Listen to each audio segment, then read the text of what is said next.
99.5 WKDQ. It is Leslie Morgan, and I have a very special guest on the line. This special guest is somebody who just really, really, really interests me because I am totally into this kind of thing. And this is medium Maureen Hancock. Good morning to you. Good morning. How are you doing today? Doing great.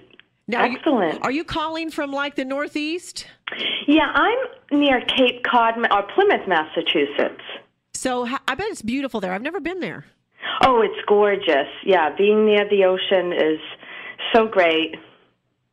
And you're on tour now, or you're going to be going on tour, and it's the Postcards from Heaven tour? It is, yes. Just coming to all kinds of cool theaters and different places around the country with Town Square Media, and it's been fantastic so far.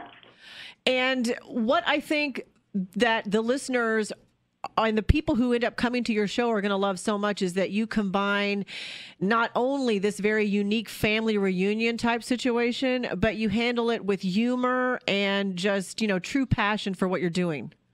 Yeah, I feel like it's a celebration of life and memories, and when people hear, spirits, they think of sometimes ghosts and creepy things like that, and I make it, like you said, a unique family reunion. I go around the room giving lots of loving, healing messages from spirit, but as a former stand-up comedian, I am the comedian medium, so I definitely make it something to remember. And everybody that comes in, even if they're afraid, they leave smiling and feeling such comfort. Now, this gift, I guess, or curse, or how, I guess at points it's been one or the other.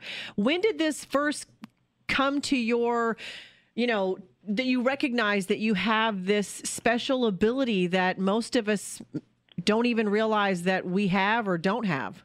Right. So I noticed this as a child. I had lead paint poisoning back in the day when everything was lead paint based. I ate enough lead to kill 5 male adults. I spent 3 years in Children's Hospital in Boston.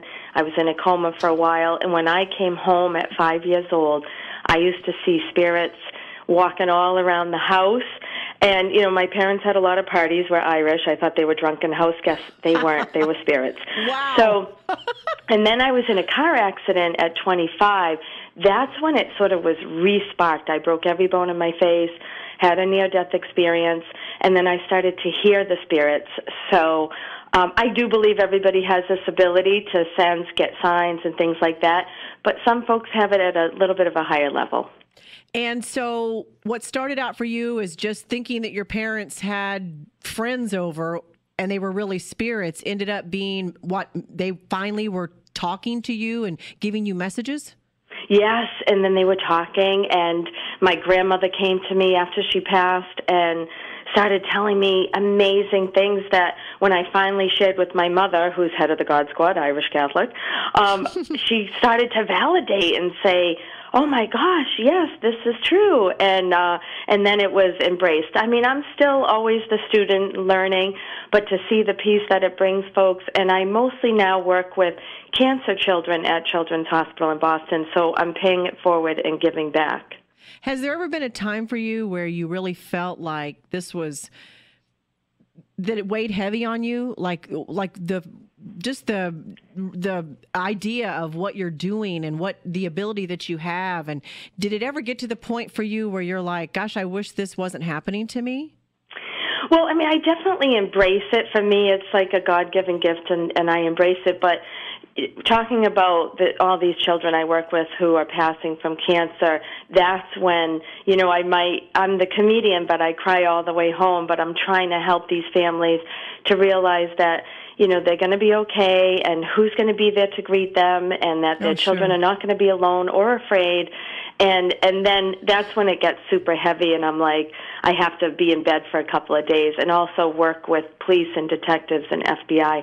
That's when I kind of take a step back and say, oh, what did I get myself into? But obviously this gift that you have, you're turning that into something very, very good. Oh, yeah, to see the peace that it brings folks. And I work with parents who've lost children they come to my home, and that's just my volunteer work. When they leave smiling and saying, I haven't had a moment's peace until this moment, that's when I say, that's why I'm doing this work.